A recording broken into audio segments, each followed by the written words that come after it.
আসসালামু আলাইকুম।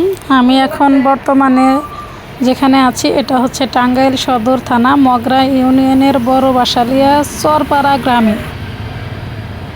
এখানে যে রাস্তাটা আমি দেখানোর চেষ্টা করছি, এখানে আসলে এই রাস্তাটা প্রায় 2 বছর হলো এভাবে ভেঙে আছে।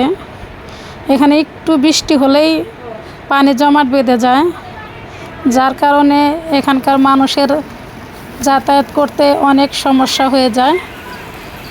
এরকম মানুষের হাঁটার রাস্তাও তেমন নাই, আপনার হচ্ছে গাড়ি চলতে পারে না, গাড়ি যাতায়াত করা অনেকটাই কষ্ট। এখানে মাঝে মধ্যে দুর্ঘটনা হয়ে যায় ভাঙা রাস্তার কারণে।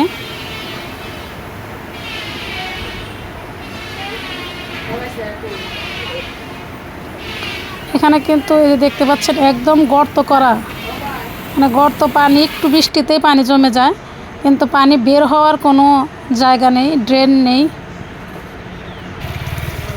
সে কারণে একবার বৃষ্টি হলে 2-3 দিনে এখানকার পানি শুকায় না। এই রাস্তা হচ্ছে টাঙ্গাইল পুমলি যাওয়ার এলেঙ্গা থেকে এই একটাই রাস্তা। সামনে বাজার, সামনে আছে বড় বাসালিয়া ব্রিজ, একটু মোড় ঘুরলেই। এই এলাকার মানুষের দাবি এই রাস্তাটা যেন দ্রুত সংস্কার করা হয়, যাতে নতুন করে আর কোনো দুর্ঘটনা না ঘটে।